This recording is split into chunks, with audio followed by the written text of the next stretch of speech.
South India shopping mall the wedding మంత్ర సరికొత్త wedding collection south India shopping mall. నమస్కారం sir. నమస్తే. రండి.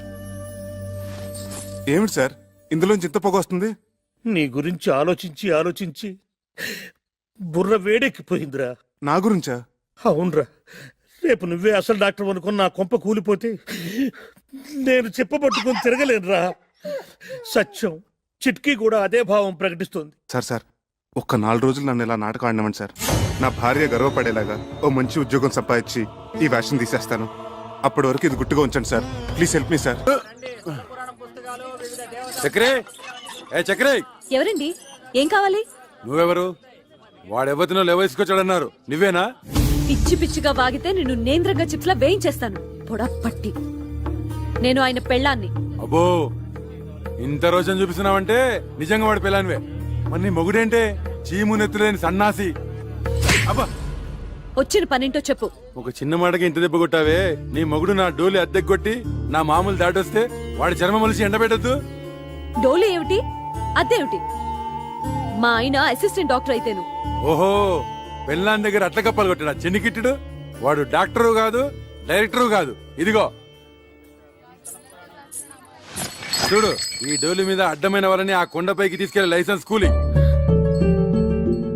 కూలియా? అర్థం కాలేదా? రైల్వే స్టేషన్ లో 5వ 10వ పుచ్చుకొని మన సామాన్ నెత్తిమే పెట్టుకుని మోస్తుంటారే, అట్లాగే వీడు కూడా కూలి డబ్బులు తీసుకొని మనుషులను కొండ మీదకి మోస్తాడు. అయినా నీతో నాకేంటి గానీ డబ్బులు రెడీ చేయమను, చాయ్ తాగొస్తా.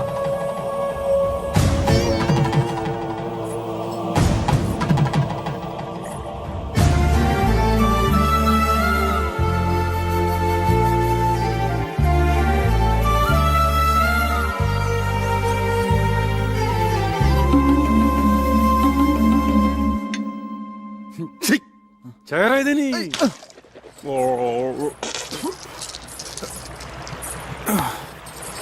ఈ కొత్త శంకరాభరణం ఏమిటి స్వామి? అక్కడ వద్దు పేషెంట్ నెక్ ప్రాబ్లం వస్తేను. మరి మీరేసుకున్నారేంటి? అవును, నేనేసుకున్నానండి. అవును, ఇది జబ్బులకి సీజన్ అంటారు, ఇక్కడ అంతేనా? ఎక్కడైనా ప్రకృతి ఒకటే. Nature is nature. శుక్లాం వరదం రోగానాం శశివర్ణం చతుర్భుజం ఔషధ. అబ్బా, ఇంత నాలెడ్జ్ ఎక్కడి నుంచి తెచ్చుకున్నారు? శంకర్ దాదా ఎంబీబీఎస్ ఉత్తి సినిమా కథ అనుకున్నాను. నిజంగా ఇది మీ కథ కదా? యా. నాకు పొద్దుటి నుంచి ఒకటే తుమ్ములుగా ఉన్నాయి బాబు. ఏంటో వామిటింగ్స్, స్నీజింగ్, అచ్చు అచ్చు. ఓ హచం హచం హచం.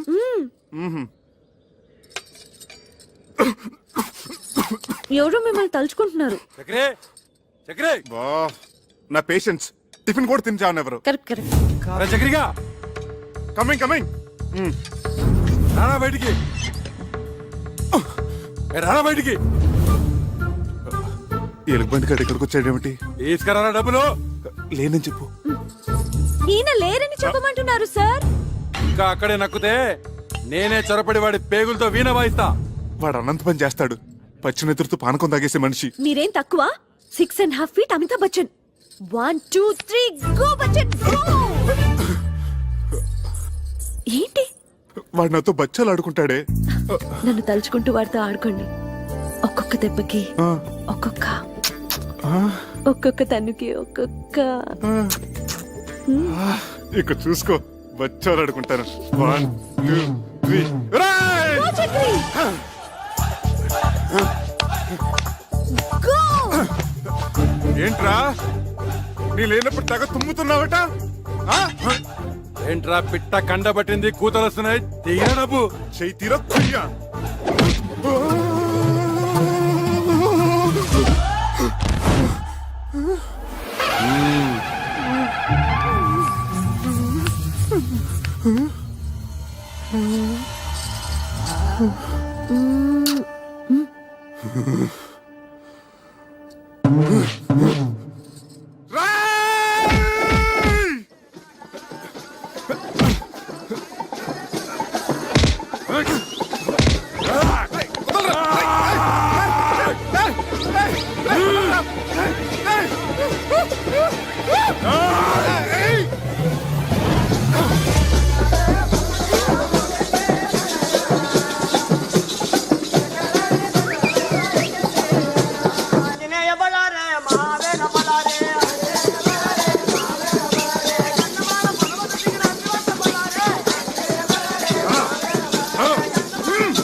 ఏమిటి ఈ కాపడాలు అప్పడాలతో సరిపుచ్చుతున్నావు? దెబ్బకొక తన్నుకొక అన్నావు ఏంటి? అవన్నీ ఎగ్గొట్టేద్దామనే. ఎన్ని దెబ్బలు కొట్టారు? ఎన్ని తన్నులు తన్నారు? ఉండే ఉంటాయి. ఒక 150 దెబ్బలు, 200 తన్నులు ఉంటాయి. ఉంటాయి ఉంటాయి. ఇది కూడా అసిస్టెంట్ డాక్టర్ అని చెప్పినట్టు అబద్ధమే కదా? అదంటే ఆపద్ధర్మంగా అబద్ధం చెప్పాను. ఎందుకలా చెప్పారు? ఆ, అది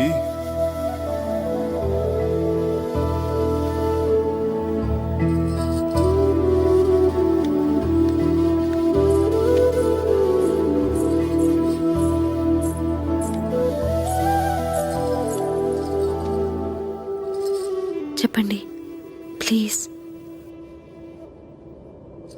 నేను చేస్తున్నది గౌరవం లేని పని గనక. ఏమిటి, డోలీ మోయటమేనా? అవునిందు, ఒక పెయింటరో, ఒక వెల్డరో, ఒక ఎలక్ట్రీషియన్ అయితే దానికి ఒక విలువ ఉంది, చెప్పుకోవటానికి ఒక అర్హత ఉంది.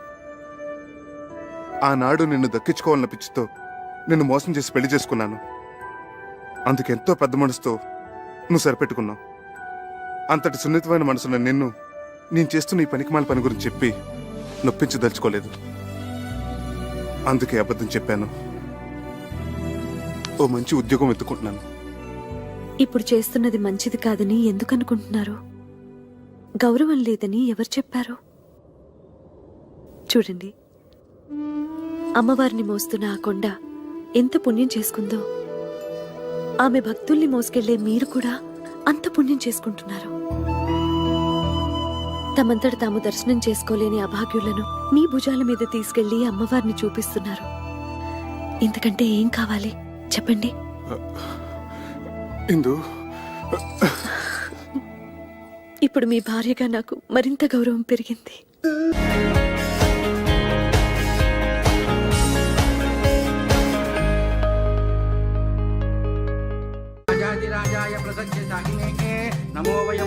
అమ్మా ఇందు, వెళ్ళి తాతగారిని తీసుకురా. సరే నాన్న. ధన్వంతరి కొళంబు తన్ని ఆడువదే. తాతయ్య, ఏమ్మా నాన్నగారు నిన్ను పూజకు పిలుస్తున్నారు. కాస్త వాత ప్రకోపంగా ఉన్నట్టుంది, చూడమ్మా.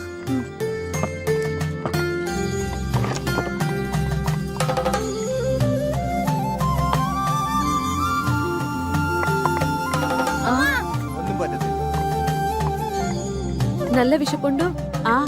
అపవిత్ర పవిత్రో వా సర్వవత్రాంగతోపి వా యస్మరేత్ పునరీకాక్షం సబాహ్యాభ్యంతర శుచిః ఇష్టకామ్యార్థ ఫల సిద్ధిరస్తు.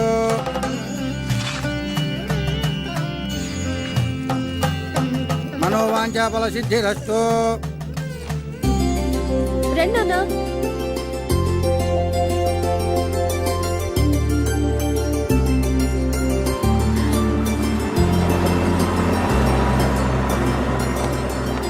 Welcome. Good morning. Good morning. Good morning. నమస్తే. నమస్తే. Good morning. నమస్తే. నమస్తే. బయట నుంచి గెస్టులందరినీ ఇన్వైట్ చేస్తుంది ఇందు. ఆ అమ్మాయి పేరు మీద హౌసింగ్ బోర్డ్స్ వ్యాపారాలన్నీ చేస్తున్నారు వాళ్ళు. మొత్తం హౌసింగ్ బోర్డ్స్ లోని క్యాటరింగ్ అంతా మందే. ఇందు పేరు చాలా స్వీట్గా ఉంది బాబాయ్. అక్కడే ఆగు, ఇంకా ముందుకెళ్ళకు. బాబాయ్ గారు, ఆ, మొత్తం 15 టూరిస్ట్స్. అలాగే. అరే, మీరేంటి ఇక్కడ? ఇంతకు ముందే తెలుసమ్మా మా చక్రి. శంకరా నాద శరీరా పరా. నమస్తే. శీఘ్రమేమో పునర్దర్శన ప్రాప్తిరస్తు. అంకుల్, ఏమ్మా? చిన్న రిక్వెస్ట్, గెస్ట్ ఎంటర్టైన్ చేయడానికి తను తీసుకురండి. సరే సరే సరే. నువ్వేంటో, ఆ గొంతేంటో, ఆ పాఠమేంటో, ఆ అమ్మాయి ఆ చెవులు కోసుకుంటావేంటో. అదంతా కేరళ స్పెషల్ బాబాయ్, తర్వాత చెప్తాను. అవును, మీరిద్దరు చెవులు కొరుకున్నారేమిటి? వచ్చిన గెస్టులందరినీ నీ గొంతుతో ఎంటర్టైన్మెంట్ చెయ్యాలట. వాళ్ళ నా భగవంతుడే కాపాడాలి. అయితే అలాగే. Ladies and gentlemen, today we have with us a great singer from Andhra Pradesh. And he is going to sing for all of you with his melodious voice. So please give him a big hand. Thank you. Thank you. Dear visitors, yes, I'm proud that I'm from Andhra Pradesh, a rich land with various culture and fine arts. The one I'm presenting you is called Prakriya, the mode which is only used in Telugu language, called Padya Rachana. A stanza frame with strict meters is unique. The one I'm going to present to you is the prayer to the Snake King. The poet has written in such a way that actually you can feel the hissing of the snake. Please hear and enjoy. बहुवन पादपाब्धि कुल पर्वत पूर्ण सरस्वती सहित महामहीभरमजस्र सहस्र फणालिदाल्ची दुस्सहतर मूर्तिकिं जलधिसायिकि बायकसेय्येन అయ్యహిపతి దుష్కృతాంతకుడనంతుడు మాకు ప్రసన్నుడయ్యడు.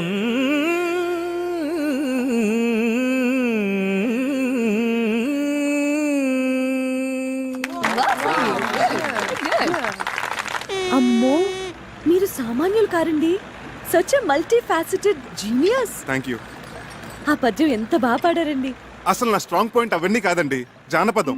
అదేం పాట? అది సంగీతమేనా? సంగీతం అంటే వన్ వే సూపర్ ఎస్. అసలండి జానపద మహర్షిని హిమాలయాల్లో తపస్సు చేసుకుంటున్నాడట. మంచు గడ్డకట్టి తన శరీరం అంతా చిన్న మంచు పుట్టలా తయారైందట. ఆ చలి భరించలేక అకార ఆకారాలతో ఉకార ఊకారాలతో జార్తండి. Thank you. ఎక్కడున్నాను? ఇక్కడే. ఆలపించాడట. ఆ గాన మహిమకి తన చుట్టూ ఉన్న మంచంతా కరిగిపోయి ఊరట కలిగిందట. ఆ జానపద మహర్షి ఆలాపనామృతమే జానపద సంగీతమైంది. ఆయన స్ఫూర్తితోనే మొక్కజొన్న తోటలో ముసిరిన చీకట్లో మొక్కజొన్న తోటలో నోమో నోమన్నలాల నోమన్నలాలు ఇలా ఎన్నో శంకాలుగా సారీ పుంకాలుగా ఏరులై వారులై జారులై పిల్ల కాలవలై నీటి దారులై పారింది. అందుకే అన్నారు ఉత్తమస్య సకల సంగీత పరమోత్కృష్టస్య జానపద గీత గానః. నువ్వేంటి? నేను కదా కొట్టాల్సింది. నువ్వు కొట్టుకుంటే కొట్టుకో, నేను ఆపను. ఇంత అర్థమయ్యేటట్టు చెప్పాక ఊరుకోలేను. భలే పాడారండి. Thank you. నువ్వెక్కడికి రా తమ్మురా పట్టుకుని బయలుదేరావు? బాబాయ్ బాలసుబ్రహ్మణ్యం గారి కచేరీ అంటే 1000-1500 టికెట్ మన దగ్గరంతా. అందుకే ఈ తంబోర మార్గం పట్టుకుని కచేరీకి వెళ్తున్నాను. ఓకే, నువ్వు ఈ విషయం ఎవరికి చెప్పను. ఈ అనంతగాడేడి ఉన్నట్టుండి డయేరియా పట్టుకుందిట. బాత్రూంలో బయటికి రావటం లేదు. అడ్డమైన తిండి తింటాడు, ఇలా కడుపు తగలేసుకుంటాడు. ఆ బాత్రూమ్ తాళం వేసి పారేయండి. ఠీకండి. మరి తంబురా వాయించేది ఎవరండి? అది బాలసుబ్రహ్మణ్యం గారి అభిమాని ఒక అమ్మాయి ఉంది. ఆ అమ్మాయితో పబ్బం గడిపించేసుకుందామా? అలా చేద్దాం. ఇంకేం మాట్లాడకండి. పదండి. కొంచెం జరిపోయా కొద్దిగా. ఆ మైకులు ఒకసారి చూడు. అలాగే సార్. దొడ్డు వైపు తాళం ఏమన్నా వేసేవే? వేసాను నాయనమ్మా. స్టేజ్ ఎంత బాగా డెకరేట్ చేశారే కదా. అలా కూర్చోవే. అలాగే మీరు కూర్చోండి. అరేంజ్మెంట్స్ అవి బాగానే చేశారా? అవును నాన్న. లేడీస్ అండ్ జెంటిల్మెన్, మరికొద్ది క్షణాల్లో ప్రోగ్రామ్ స్టార్ట్ అవబోతోంది. ఆహ్వానితులందరూ దయచేసి వారి వారి సీట్లో కూర్చోవలసిందిగా ప్రార్థన. దయచేసి రండి సార్, ప్లీజ్. అమ్మా రండమ్మా, కూర్చోండి త్వరగా. నమస్కారం. దీపం దర్శయామి.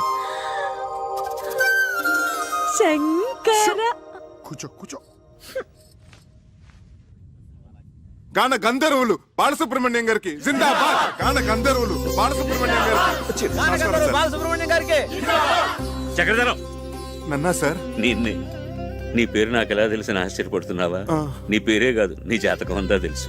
ఇక నీ ప్లేస్ ఇదే. Okay sir, welcome. Thank you. Okay sir. ఆహ్వానితులందరికీ అఖిల కేరళ తెలుగు సమాఖ్య తరపున స్వాగతం.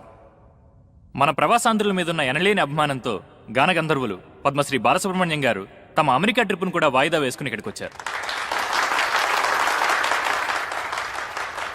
మన సినిమాలలో వారు ఆలపించి శాస్త్రీయ సంగీత దిగ్గజాలను కూడా అబ్బురుపరిచిన కొన్ని ఆనిముత్యాలను ఎంపిక చేసి ఈరోజు మనందరినీ ఆ సంగీత ధారలో ఓలలాడించబోతున్నారు.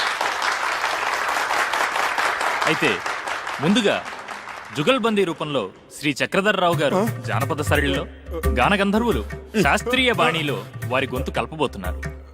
ఇది ఒక అపురూపమైన ప్రక్రియ. దీనిని మనందరం విని ఆనందిద్దాం. సార్, ఏమిటయ్యా నువ్వు అలా వెళ్ళబడతావు? జానపద సంగీతం పట్ల నీ అవగాహన ఏమిటో, నీ సత్తా ఏమిటో. ఏమా ఇందు, మీ ఇంటికి లంచ్కి వచ్చినప్పుడు నువ్వు చెప్పలేదు? అవును సార్, జానపదం ఆయన స్ట్రాంగ్ పాయింట్ అని ఆయనే చెప్పారు సార్. మరి ఇంకేమయ్యా, రా మొదలెడదాం రా. సార్ అదేదో సరదాగా జోకులర్గా అన్నమాట సార్. సీరియస్ గా తీసుకోకండి సార్ ప్లీజ్ సార్. చూడు చక్రి, నేను శ్రీరామచంద్రుడు అంతటి వాణ్ణి కాను గాని నాది కూడా ఒకే మాట, ఒకే గాత్రం. ఏ విషయం అన్నా సీరియస్ గా తీసుకున్నానంటే శృతి తప్పేది లేదు. నీ శృతితో చెప్పవయ్యా, నేను అడ్జస్ట్ అవుతాను. ఏమయ్యా? సార్ నాకు శృతికి ఆంధ్రకి కేరళకు ఉన్నంత దూరం సార్. చక్రి, సంగీతం అనేది అన్ని ప్రాంతాలను కలిపేసే శక్తి ఉన్న బ్రహ్మసూత్రమయ్యా. ఈ అపశృతులనేవి మనుషుల మనస్తత్వాల్లో ఉంది గాని దేవుడిచ్చిన కంఠాల్లో లేవయ్యా. అందరూ వెయిట్ చేస్తున్నారు, రా. ఏమ్మా? అవును సార్, అవును. చక్రి గారు కూడా పాడాలి. సార్ మీ కాళ్ళు పట్టుకుంటాను సార్. మీరెక్కడా నేనెక్కడా? నేను ఇక్కడే, నువ్వు ఇక్కడే గాని మీ ముందు కాళ్ళు పాట- పట్టుకుంటాను సార్. నన్ను వదిలేయండి సార్. ఏమిట్రా బతిమాలే కొద్ది అలుసుగా తీసుకుంటున్నావు నువ్వు? పారా రాస్కెల్. జై హింద్.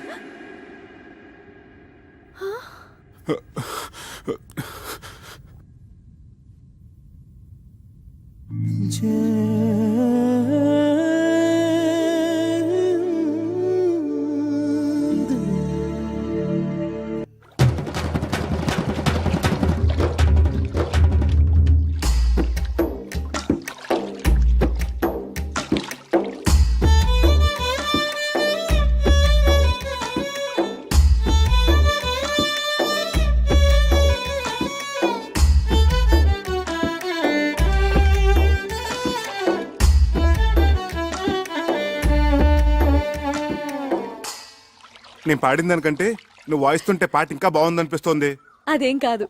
స్టేజ్ మీద మీ పాట విని నా ఫ్రెండ్స్ అందరూ మీకు పిచ్చిగా ఫ్యాన్స్ అయిపోయారు తెలుసా? నీ ఫ్రెండ్స్ అందరూ అంటే నువ్వు కాదా? ఏమో, కొంచెం కొంచెం అయిపోయానేమో. ఇక్కడే స్వాతి ముత్యం ఫార్ములా ఉపయోగంలోకి వచ్చేది. కొంచానికి దూరం తగ్గించేసేది, కలిపేసేది. స్వాతి ముత్యం సినిమా కదా. అక్కడే ఉంది విషయం. స్వాతి ముత్యం సినిమాలో కమలాసన్ తన ఉద్యోగం సంపాదించుకోవడానికి కోసం సోమరాజులు గారిని ఊపిరాడకుండా వెంటపడి నసపెట్టాడు కదా. చివరికి విజయం సాధించాడే లేదా? అలాగే కానీ ఇప్పుడు నేనేం చేయాలి? ఇప్పుడు నువ్వు సోమయాజులు గారి పాత్ర, ఓకే? నేను కమల్ హాసన్ గారి పాత్ర, ఓకే? ఓకే. అక్కడ పాయింట్ ఉద్యోగం, ఇక్కడ పాయింట్ ప్రేమ. అంటే నేను మనిద్దరు ప్రేమించుకుంటే ఎలా ఉంటుందని నేను ఊపిరాడకుండా చేస్తాను, okay? Ready, okay, start. Ready. మనిద్దరం ప్రేమించుకుంటే ఎలా ఉంటుంది? ముందు చాపతీవా. ఇప్పుడు నేనేమనాలి? మొట్టమొదటి సీన్ కదా, అందుకని అలాగే చూద్దాం అనాలి. ఉత్తుతూనే కాదు, నిజంగా అనాలి. ఏది అను? ముందు నువ్వు అను. మనిద్దరం ప్రేమించుకుంటే ఎలా ఉంటుంది? అలాగే చూద్దాం.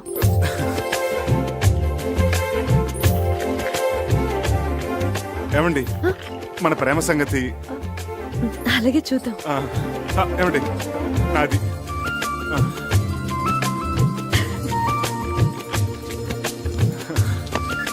మన ప్రేమ సంగతి? My bill.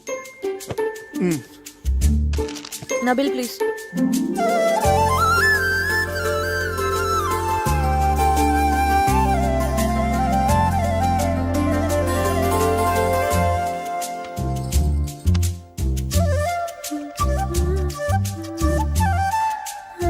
మన ప్రేమ సంగతి?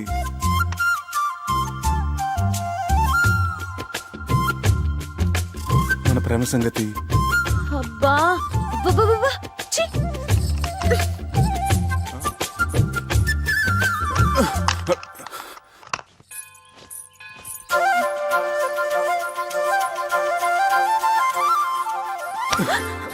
మన ప్రేమ సంగతి?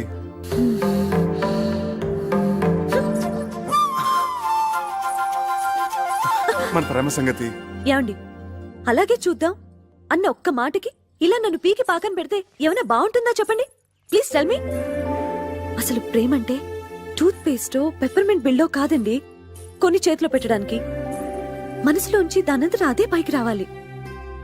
ఆ భావన నాలో కలిగినప్పుడు నేనే పిలిచి చెప్తాను. అంతవరకు నన్ను విసిగించకండి. Please leave me alone.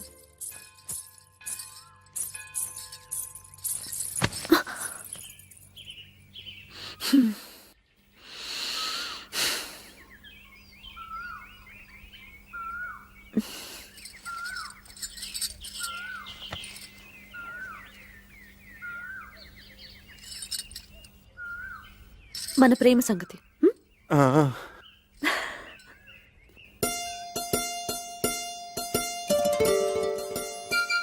Sorry, ഞാൻ പിന്നെ വിളിക്കാം. నాయన చక్రధర్రావు, మా అమ్మాయి మౌనం వెనుకున్న అంతరార్థం, చూపుల్లో ఉన్న ఆంతర్యం తెలుసుకోగలిగావంటే నువ్వు భావుకుడివే. థ్యాంక్స్ అండి. భావుకుడే కాదన్నయ్యా, చొరవున్న ప్రేమికుడు కూడా. చాలా థ్యాంక్స్ అండి. మీ తల మీద ఉన్న పంటని ఊడ్చేశారు, లోపల ఉన్న సున్నిత బావులు కూడా ఊడ్చేశారు అనుకున్నాను. పర్వాలేదు, మీకు హృదయం ఉంది. మంచి మనుషులే. Keep it up. అమ్మా నేను అలా బజార్కి వెళ్ళి వస్తావురా. ఎవర్రా ఈ అబ్బాయి? మీ మనవరాలు ప్రేమించే చిరంజీవినమ్మా, ఆశీర్వదించండి. లక్షణంగా ఉన్నాడు. వచ్చేటప్పుడు నీకేమైనా తీసుకురానా? మంచి కరిమేం తీసుకురండి తాతయ్య, బాగుంటుంది. మా అన్నయ్య నిన్ను పిలిచి సమావేశపరిచాడంటే ఎందుకు తెలుసా? పని పాట లేక ఊసుపోక తా చెడ్డ కోతి వనంతో చెరిచిందని చెప్పండి. చెప్పండి, నాకు చాలా పనులు ఉన్నాయి. చాలా మంచి ఉపమానమే. పెద్దలంటే గౌరవం ఉంది. ఉండాలి కదండి. ఎంత చెడ్డ కాబోయే మామ ఉపమామలు కదా. బంధుత్వాలు కలిపేస్తున్నావు. అసలు నీ ముందు వెనుకలేమిటో ఆస్తిపాస్తులేమిటో మేము తెలుసుకోవాలి కదా. చూడండి అత్తగారు, నా వెనకంటారా నా వీపు తప్ప నాకేమీ లేదు. ముందంటారా పుత్తడి బొమ్మలంటే మీ హిందూ ఉంది. లక్షాధికారులు మీరున్నారు. ఉన్నది ఒకతే కూతురు కదా.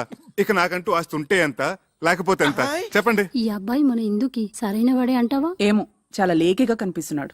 సరేనయ్యా, నీకు 1,00,000 రూపాయలు చేతులు పెడితే ఖర్చు పెట్టేస్తావా? లేకపోతే బ్యాంకులో ఫిక్స్డ్ డిపాజిట్ లో వేసుకుంటావా? ఏం సిల్లీ క్వశ్చన్ అండి ఇది. చిన్నపిల్లడికి ఐస్ క్రీమ్ ఇచ్చి ఇది తింటావా ఫ్రిడ్జ్ లో దాచుకుంటావా నాన్న అంటే ఏమంటాడు? 3 నిమిషాల్లో నాకేసి ఆ ఇంకిల్ కప్పు బయట పడేస్తాడు. మీరేమంటారు పిన్నత్త గారు? అయితే నువ్వు ఆ 1,00,000 హారత కర్పూరంలో చేసేస్తావా? ఏం అర్థం చేసుకున్నారు పొడుగత్త గారు? ఆ డబ్బుతో మొదటి హారతి మీకే. పోనీ ఆ 1,00,000 నీ సొంత డబ్బు అయితే ఎన్ని రోజుల్లో ఖర్చు పెడతావు? అసలు ఇది ప్రశ్నే కాదు. ఆ డబ్బు నాది కాబట్టి, నేను ఎవరికి జవాబుదారు కాదు కాబట్టి, తుమ్మి చిరంజీవి అనుకునే లోపలే శేషం లేకుండా జంతుకులా నవ్వలేగలను. నాతో ఏకీపిస్తారా బుల్లత్త గారు? మా వారిని అడిగి చెప్తాను. ఆ. ఓగో শুনছো, আমি কি বলবো? నువ్వు నోరు ముచ్చుకో. అది సరేనయ్యా. మా ఇందులో నీకు నచ్చిన లక్షణాలేమిటి? అన్ని మంచి లక్షణాలేనండి, కానీ ఒకటే పరమ దరిద్రమైన బలహీనత, వీక్నెస్. ఏమిటది? 2 నెలలు వచ్చినాయి, మైనారిటీ కూడా తీరిపోయింది. ఇంకా మా అమ్మని అడగాలి, మా నాన్న అడగాలి, మా పిన్ని బాబాయ్ ఒప్పుకోవాలని. ఏమిటండి స్వతంత్ర భావాలు లేకుండా? Depending on somebody.